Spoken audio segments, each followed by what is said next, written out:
자, 여러분들 안녕하십니까? 반갑습니다. 2021년 5월 26일 장마감 방송을 하도록 하겠습니다. LB는 전일 대비 2.09% 하락한 32,800원에서 마감을 했습니다. 어저께만 해도 요 하단부 박스권을 거의 돌파하네 못하네 하는 듯한 모습을 보여서 오늘부터는 좀 시원한 모습을 좀 보여주던가 아니면 하다못해 좀 요 위에서 위치해 주길 바랬었습니다. 물론 지금도 일단 5일선은 살아는 있는데요. 내일 곧장 양봉이 나와준다면 다시 한번 좀 빠른 상승을 기대해 볼 수도 있을 것 같고요. 아님 좀 더 이렇게 5일선 근처에서 안정화가 된다면 이를테면 5일선 부근에서 한 3, 4일 정도 이렇게 요 부분에서 한 샛별이 정도만 3, 4일 정도 나와준다면 자리를 잡는 거니까, 그리고 그 다음은 이제 6월 달이니까 스코어 기대되고 있으니까 그때 기회에서 뻥 치고 올라갈 수도 있을 것도 같고요. 아니면 최악의 경우는 다시 한번 이렇게 내려와서 저점 확인을 다시 한번 확인해 볼 수도 있을 듯 한데요. 그게 무슨 의미가 있나 생각이 듭니다. 결과론적으로는 시장에서 요구하는 결과치를 내놔야 할 텐데 그 결과치 나오는 과정이 이번 아스코이길 한번 기대해 보도록 하겠습니다. 게다가 오늘 매지온에서 NDA 신청을 했습니다. 근데 NDA 신청이 우리가 예상할 때는 강력한 재료이니까 상한가 정도 가지 않을까라고 생각을 했는데 예상과는 정반대로 약 5.3%대 정도로 하락을 했는데, 그러면서 NDA 이거 별거 아니구나. LB도 똑같을 것이다. LB도 지금 NDA 운운하고 있는데 막상 NDA 신청해도 매지온이랑 같을 것이다 라는 오늘 회의론도 좀 있지 않았나 싶습니다. 글쎄 뭐 그럴 수도 있겠지만요. 그 몇 차례 설명을 좀 드렸는데 매지온이랑 LB랑 직접적인 비교는 좀 그러지 않을까 싶어요. 그리고 사실 약에 관한 거, 특히 뭐 좋은 약, 나쁜 약이 어디 있겠습니까? 필요한 사람에게 좋으면 그게 최고의 약이라고 생각이 드는데, 단 산업성 관점에서만 본다면 시장 규모가 좀 틀리긴 하죠. 시장 규모가 좀 다르죠. 유대나피의 경우는 사용되는 경우가 좀 한정적입니다. 선천적으로 심실이 하나뿐인 단실심증 환자에게 처방이 될 걸로 기대가 되는데요. 일단 미국에서만 약 2만 5천 명 정도 수혜를 볼 걸로 예상이 돼요. 이 정도 환자가 있는 걸로 추정이 되는데, 잘 아시겠지만 LB는 항암제잖아요. 그리고 계속해서 지금이야 위암 말기 3차, 4차로 시작을 하지만 적응증을 계속해서 확대해 나가고 있습니다. 매우 긍정적으로만 본다면 약방의 간초처럼 병용의 효과가 좋으니까 약 처방할 시 툭툭 처방해 줄 수도 있지 않을까 그렇게 기대를 해보고 있는데, 어쨌든 상업적 관점으로만 놓고 보면 시장은 그래도 LB가 좀 더 클 것 같습니다. 게다가 1, 2, 3, 4세대 항암제를 현재 LB는 모두 다 보유하고 있죠. 그리고 지금 현재 리보세라닙, 그리고 이뮤노믹, ITI-1000 교모세포 정도 임상이 이제 거의 마무리 단계에 있는 걸로 예상이 드는데요.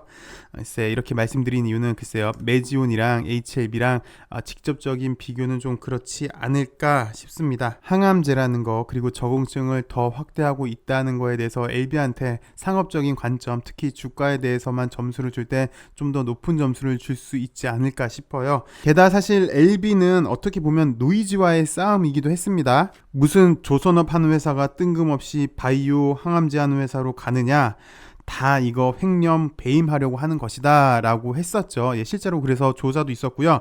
그리고 엘레바, 예전에는 LSK 바이오 파마였을 때죠. 그 당시 증자할 때도 얘네들 이거 해외로 외화 밀 반출하는 거다, 엘레바에 투자하는 게 아니다, 해외 도피 자금 마련하는 것이다 라는 이야기도 있었고요.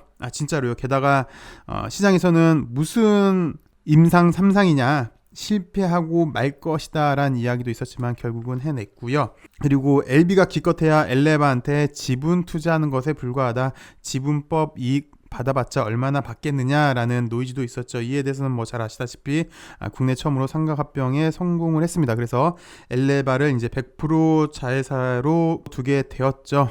지금껏 살펴보니까 LB는 노이즈와의 전쟁이었는데, 지금은 LB가 당장은 NDA가 이슈이긴 하지만 NDA를 신청을 하면요, 분명히 시장에서는 신청했지 승인 난 거 아니잖아. 너네 승인 나기 힘들 거야. 승인 안 나라는 노이즈가 분명히 있을 겁니다. 게다가 위암 말기로 승인이 된다. 위암 3차, 4차로 승인이 된다 하더라도 기껏해야 시장 규모 작은 것에서만 너네 승인 받은 거다.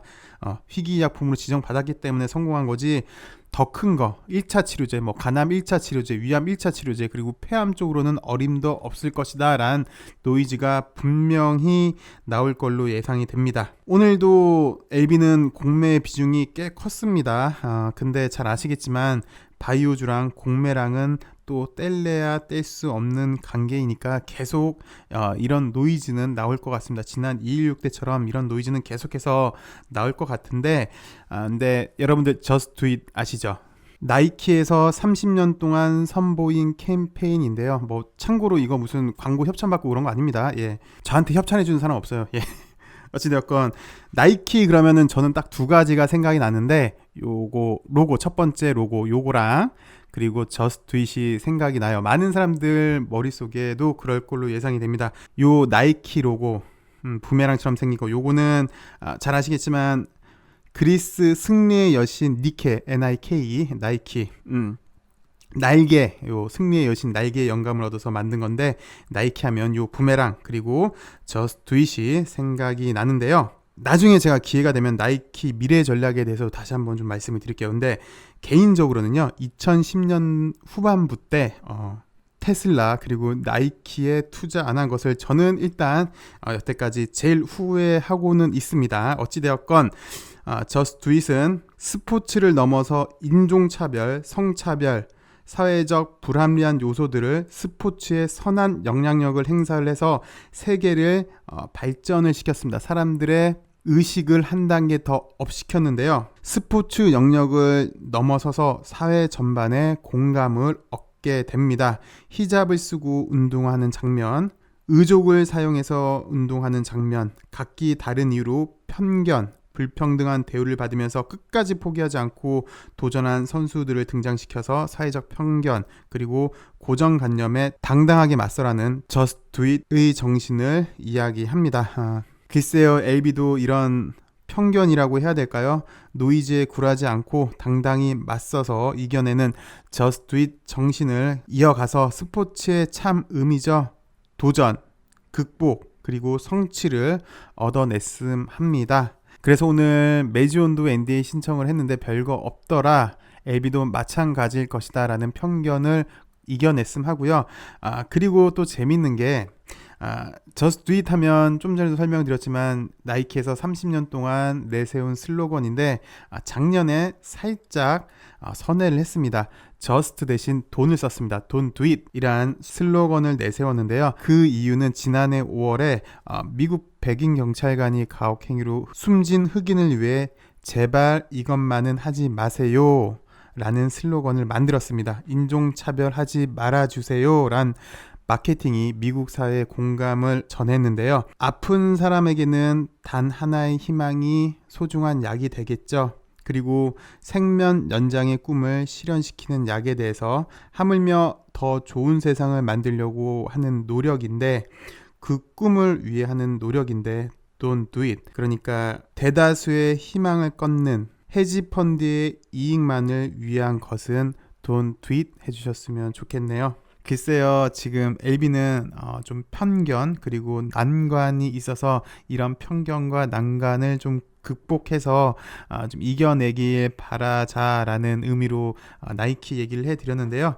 어찌되었건 LB가 이 모든 것을 좀 다 이겨내서 대한민국 역사상 최초의 신약 도전을 성공으로 만들어줬음 하길 바라봅니다. 오늘도 시청해주셔서 감사하고요. 내일은 좀 더 좋은 소식으로 여러분들 찾아뵙길 바라겠습니다. 감사합니다. 행복한 하루 되시길 바라겠습니다.